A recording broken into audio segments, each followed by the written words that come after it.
Assalamu alaikum, je vous espère en bonne santé. Dans une série de vidéos dans laquelle il a tenté de prouver aux Juifs que Jésus était le Messie qui leur avait été promis, ce musulman a fait preuve d'un amateurisme que même un étudiant qui débute l'interreligieux ne ferait pas. En effet, il a commis une grosse erreur méthodologique, disons deux. Premièrement, pour fonder sa démonstration, il s'est appuyé sur les 5 premiers livres du Nouveau Testament. Or, non seulement lui-même il n'y croit pas du tout comme étant la révélation de Dieu, mais les Juifs à qui il entend prouver la messianité de Jésus, eux non plus. La bonne méthodologie aurait été de s'appuyer non seulement sur le Tanakh, c'est-à-dire l'Ancien Testament, mais également sur le Talmud, le Targumim et d'autres sources du judaïsme rabbinique. Mais il faut comprendre certains domaines au-delà de ses compétences. Deuxièmement, il s'est engouffré dans une tentative de concordisme islamo-chrétien en essayant de lire ses propres convictions musulmanes, erronées bien sûr, à travers les textes bibliques, notamment sur la question de la mission particulariste et universaliste du Messie. C'est ce point que nous allons déconstruire dans la suite de notre vidéo.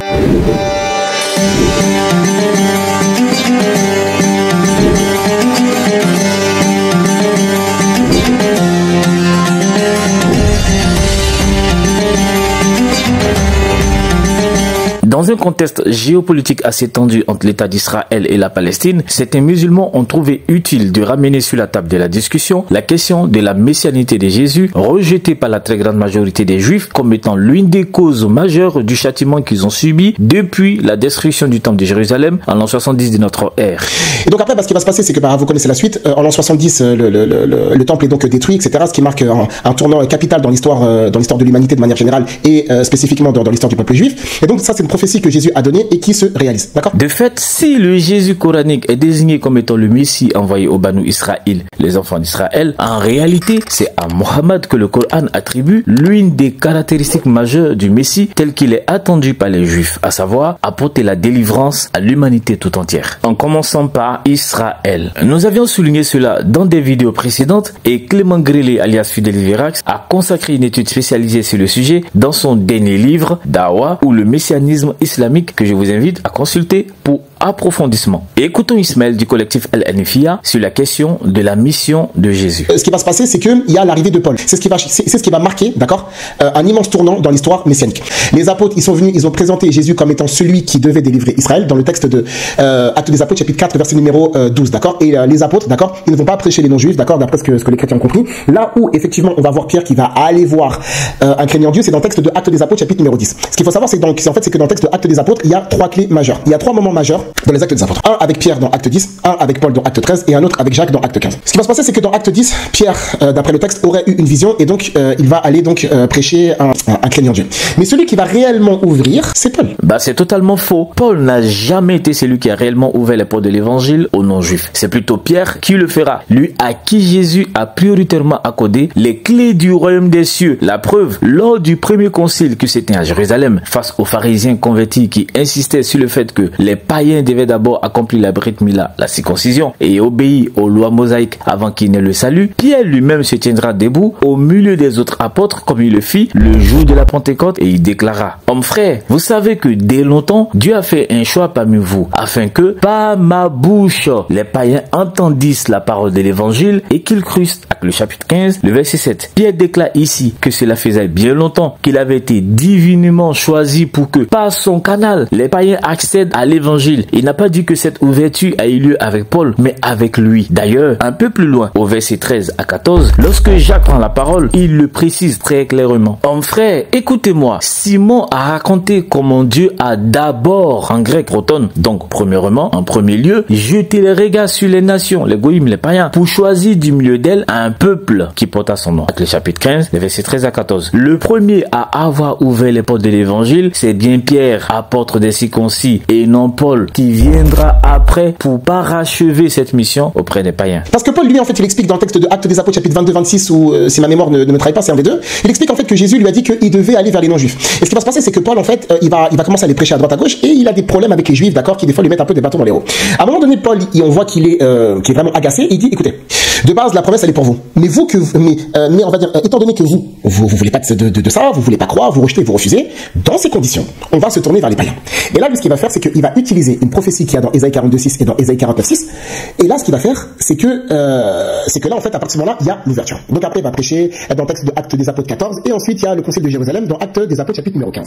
Non, tonton, avant d'aller en Actes chapitre 22, chapitre 24, chapitre 14, chapitre 15, viens d'abord Actes chapitre 11 qui fait immédiatement suite à la visite de Pierre chez la famille de Corneille. Au verset 1, on voit clairement que les apôtres et les frères qui étaient dans la Judée avaient appris que les païens avaient aussi reçu la parole de Dieu. Et au verset 18, ils glorifiaient Dieu d'avoir accordé la repentance aussi aux païens. Ce n'est pas encore Paul qui se trouve en première ligne. Oui, c'est vrai que dans la dawa, vous souffrez beaucoup de la paulphobie, mais il faut modérer avec cette hantise. Dans ce Acte des Apôtres chapitre numéro 15, il y a Jacques, d'accord, qui va utiliser la prophétie de Amos 9:9, donc Amos chapitre 9 verset numéro 9, pour montrer qu'il y a ouverture pour les nations, etc., etc. Mais bon, ce n'est pas Amos le chapitre 9, le verset 9, c'est Amos le chapitre 9, les versets 11 à 12, qu'on trouve d'ailleurs cité dans le Talmud, dans les sections Sanhédrin 96b et 97a, en rapport avec la venue du Mashiach ben David, qui allait restaurer la tente de David, et on voit d'ailleurs les disciples de Jésus lui poser la question sur le temps de cette restauration, en Actes le chapitre 1, le verset 6. Jacques n'a pas simplement utilisé ce texte pour montrer qu'il y a ouverture pour les nations, mais pour confirmer le discours que venait de donner Pierre, à savoir que Dieu l'avait choisi pour annoncer la bonne nouvelle du Messie aux nations et que Dieu allait tirer parmi les païens un peuple qui allait porter son nom et l'invoquer. Mais le problème, c'est que c'est pas Jésus qui leur a dit ça. Jésus leur a pas dit qu'il y avait d'ouverture, parce qu'il n'y a aucun apôtre qui avait compris ça de base. Alors après, maintenant, subitement, presque 20 ans après l'élévation de Jésus, il y a des visions, il y a des conciles, etc. Mais de base, ça n'existait pas ça. Si les apôtres avaient réellement reçu l'ordre d'aller prêcher à tout le monde, ils l'auraient fait directement après l'élévation de Jésus. Ils l'auraient fait directement, ils n'auraient pas attendu quasiment 20 ans pour y aller. Ça n'a absolument pas de sens. Et les apôtres de Jésus n'ont jamais compris ça. Si vous regardez le texte de Actes des Apôtres 10:42, Pierre, qui est le leader phare des apôtres de Jésus, il a dit Jésus nous a envoyé prêcher au peuple. Il n'a pas dit qu'il nous a envoyé prêcher partout. Ça n'existe pas. Ça, c'est la conception chrétienne. Ah, mais que c'est drôle. Tu t'appuies sur un ouvrage chrétien et tu dis que c'est la conception chrétienne. Tu aurais voulu que ce soit la conception bouddhiste peut-être? Pierre, l'idée des apôtres de Jésus que tu cites, c'est le même qui dit que Dieu l'avait choisi depuis longtemps pour apporter l'évangile aux païens et afin que ceux-ci y croient. Donc, en toi et le leader des apôtres, on croit qui? Certainement pas toi. Maintenant, tu parles de vision des années après Jésus, de concile et tout ça. Mais tu oublies qu'il a fallu des siècles, pas 20 ans, hein, des siècles après Jésus, pour qu'un homme sorte en plein désert avec des visions et des rêves, se disant prophète pour l'humanité. Et ça, vous le croyez. Et lorsqu'il s'agit de Pierre, le leader des apôtres, bah, ça devient bizarre. Et si Mohammed avait été un prophète venu pour l'humanité, pourquoi dès le jour où il a prétendu avoir reçu une vision de Gibril, il ne s'est pas immédiatement rendu en Inde ou chez les Mayas pour leur prêcher son message? À propos de Actes le chapitre 10, le verset 42, on a déjà réfuté ça. Lorsque Ismaël el-Hanifi cite ce verset, il est obligé de le couper et de mettre la suite en parenthèse ou des points de suspension. Or, que dit réellement Pierre? Il explique que, après la résurrection de Jésus, ce dernier leur a prescrit de témoigner au peuple qu'il est celui qui va juger les vivants et les morts. Cette expression, selon Pierre lui-même, inclut les païens qui pratiquent toute forme de péché, précisant qu'ils rendront compte à celui qui est prêt à juger les vivants et les morts. Qui plus est, lorsqu'on remonte 7 chapitres en arrière, en Actes le chapitre 3, les versets 24 à 26, dans le témoignage que Pierre a rendu au peuple conformément à l'ordre de Jésus, il dit clairement que c'est aux Israélites d'abord, c'est-à-dire c'est pas eux premièrement en tant qu'héritiers des prophètes et de l'alliance que Dieu a conclue avec leurs ancêtres que la bénédiction de toutes les familles et nations de la terre promise à Abraham devait débuter. Ainsi, toute l'argumentation du propagandisme musulman se retourne contre lui-même. Donc en fait, en réalité, on est face à un Messie qui a été inventé. On est face à une figure messianique qui a totalement été transformée, altérée, falsifiée, etc. Tout ça. Mais de base, Jésus n'a rien à voir avec le Messie que vous entendez aujourd'hui. Bah oui, il parle certainement d'un Messie falsifié, altéré par le Coran, un Messie qui aurait parlé au berceau, un Messie qui aurait annoncé aux enfants d'Israël la venue d'un certain Hamad, un Messie qui aurait été remplacé sur la croix par un faux semblant, etc. Des mythes dont aucun apôtre n'a eu écho. Mais pour revenir à Jésus, le véritable Messie des évangiles, il a clairement annoncé une ouverture de la bonne nouvelle pour les païens. Déjà lui, Ismaël, il est convaincu que la parabole des vignerons qui figure dans l'évangile de Matthieu au chapitre 21, le verset 33 à 46, serait une prophétie de la venue de Mohammed. Jésus, la paix divine soit sur lui, il va donner une prophétie qui est très importante, d'accord? C'est ce qu'on appelle la parabole des vignerons. Comme vous le savez, Jésus, que la paix divine soit sur lui et t'envoyer dans un monde très très simple, modeste, d'accord? C'est des gens qui sont pêcheurs, des gens qui sont agriculteurs, paysans, des gens qui essayent de gagner leur pain comme ils le peuvent. Et donc en fait Jésus, il va les exhorter par le biais de paraboles, d'exemples, de métaphores, etc. Tout ça. C'est ce qu'on va voir par exemple dans plusieurs passages. Par exemple, Jésus donne la parabole de l'ivraie, la parabole des noces, la parabole de la pêche, la parabole du semeur, plusieurs paraboles. Oui, plusieurs paraboles, dont celle du festin des noces en Matthieu le chapitre 22, les versets 1 à 14, qui suit immédiatement la parabole des vignerons de Matthieu chapitre 21. En gros, Jésus il explique dans cette autre parabole comment un roi avait préparé une fête pour les noces de son fils. À cet effet, il envoya ses serviteurs convier les invités et les informer que la salle des noces était prête. Ces derniers trouvaient des excuses pour décliner l'invitation, chacun étant occupé à ses propres affaires. Pire, certains ont même saisi des serviteurs, les outrageaient et les tuaient. Le roi fut irrité, il envoya ses troupes, fit périr ses meurtriers et brûla le ville. Ce chemin qui n'est pas sans rappeler le sort qui avait été infligé aux mauvais vignerons dans la parabole que Jésus avait précédemment donnée montre que le roi qui organise la fête, c'est Dieu. Le fils pour qui les noces sont préparées, c'est le Messie, et les serviteurs envoyés, ce sont les prophètes et plus tard les apôtres. La salle des noces représente bien évidemment le royaume des cieux évoqué dans la parabole des vignerons. Quand le roi a fait détruire la ville à cause du mauvais traitement fait à certains de ses serviteurs, il envoie à nouveau d'autres serviteurs, cette fois-ci vers une autre cible. Allez donc dans les carrefours et appelez aux noces tous ceux que vous trouverez. Les serviteurs ont obéi et se sont dirigés vers les gens dans les carrefours, une allusion manifeste aux gens des nations, aux païens, après que les enfants d'Israël, qui furent les premiers invités, aient décliné l'offre qui leur avait été offerte gracieusement. Comme le souligne Denny McBride dans son livre Les paraboles de Jésus, cette image du banquet ouvert à tous reçoit une définition historique dans les paraboles de Matthieu et de Luc. Le banquet messianique est ouvert aux étrangers, les gentils, parce que ceux qui furent d'abord invités, les juifs, ont choisi de rejeter cette invitation. Le théologien Frédéric Mans abonde dans le même sens lorsqu'il explique: le message de Jésus contient en germe une ouverture universelle. De nombreuses paraboles évoquent les rapports entre juifs et païens. Jésus mentionne la conversion des païens qui ont écouté la voix de Jonas. L'accueil des païens constitue également la toile de fond de la parabole des invités au grand banquet. La parabole du fils perdu et retrouvé offre une synthèse de l'histoire du salut. Le fils aîné symbolisant Israël et le plus jeune les nations. Jésus n'hésite pas à comparer la foi d'Israël avec les premiers signes de la foi des païens. La cananéenne de Matthieu 15-26, le centurion romain de Luc 7-9, le lépreux samaritain de Luc 17, versets 17 à 19. Après la résurrection, l'envoi en mission des disciples renouvelle cette visée universelle. L'alliance définitive scellée dans le sang de Jésus rejoint l'alliance universelle conclue avec Noé. L'universalisme de la tradition juive avait déjà trouvé un écho auprès des grands prophètes d'Israël après l'exil. Et le théologien d'ajouter, entre les deux pôles de la particularité du peuple et la finalité universelle de son choix, s'inscrit le rapport du d'abord et du ensuite. L'enseignement de Jésus en témoigne. Laisse d'abord les enfants se rassasier, dit-il en Marc le chapitre 7, le verset 27, la syrophénicienne. L'adverbe d'abord a plus qu'un sens temporel. Il exprime une priorité qui s'enracine dans l'élection. Le ensuite traduit la dynamique évangélique qui vise une ouverture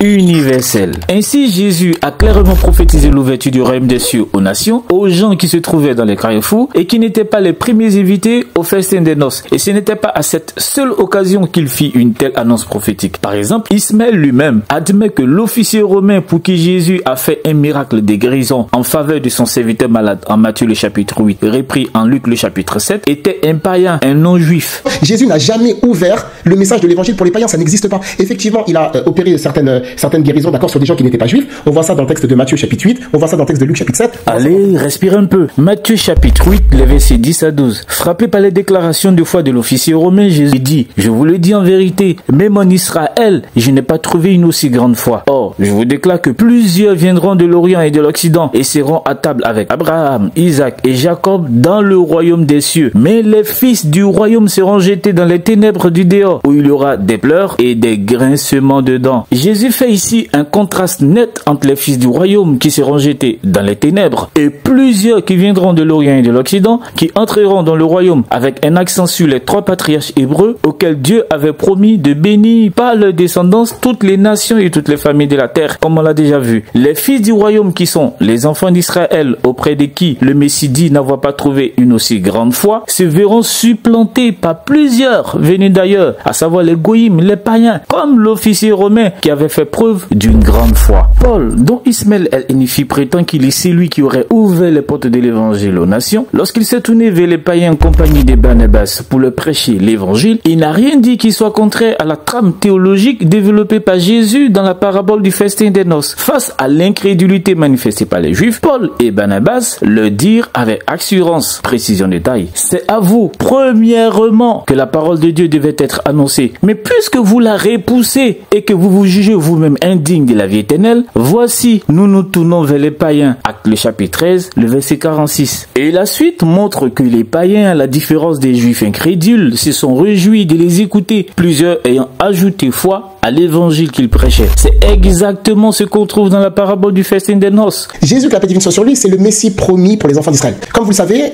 les Israélites de l'époque attendaient un Messie. Si vous regardez par exemple le texte de Luc chapitre 2 verset numéro 25, on voit qu'il y a un homme qui s'appelle Siméon qui attendait la consolation d'Israël. La même chose par rapport au texte de Luc chapitre 3 verset numéro 15 dans lequel le peuple attendait le Messie. Mais le peuple qui attendait le Messie, y compris le vieillard Siméon, ils espéraient tous que le Messie viendrait pour éclairer l'humanité tout entière, en commençant par la délivrance d'Israël, d'après l'évangile de Luc que tu cites toi-même. De fait, Ismaël admet que l'évangile de Luc fait une ouverture pour les nations, pour les païens. Dans Luc, dans l'évangile de Luc, c'est encore un autre problème, puisque là, Luc, lui, qui est le médecin de Paul d'après certains, lui, en fait, il va venir avec une ouverture aux nations, parce que lui, il est là pour une ouverture pour les païens. C'est pour ça, par exemple, qu'il va faire aller Jésus, que la paix divine soit sur lui, dans la zone de la Samarie, chose que Jésus avait interdite dans le texte de Matthieu. Bon l'ouverture pour les païens dans ce cas ne se limite pas à l'évangile de Luc, puisque celui des gens présente également Jésus chez les Samaritains, au point où ces derniers reconnaissent en lui le sauveur du monde. Pour revenir à Siméon en Luc le chapitre 2, ce dernier bénit Dieu de lui avoir permis de voir le Messie avant qu'il ne meure. Le Messie qu'il qualifie d'être le salut qui a été préparé devant tous les peuples, lumière pour éclairer les nations et gloire d'Israël. On a donc d'une part le peuple d'Israël et d'autre part les nations, c'est-à-dire tous les peuples que le Messie doit éclairer de sa lumière. Même les Juifs rabbiniques qui ne croient pas que Jésus corresponde aux critères messianiques tels qu'établis par Maïmonide le Rambam dans sa Mishneh Torah, ils font valoir que la venue du Mashiach ne se fera pas que pour les enfants d'Israël avec la reconstruction du temple et le retour des Juifs dispersés dans le monde, mais également pour les Goïm, pour les gens des nations. C'est clair. Je vous rappelle que le Mishneh Torah est un livre d'Halacha et c'est extraordinaire que le Rambam, même le Mashiach, qui est plutôt un sujet, on va dire, on aurait pu dire que c'est un sujet philosophique. Non, le Rambam, il nous donne des lois vraiment claires. Et Vetaken, et il va préparer tout le monde entier à servir Hachem.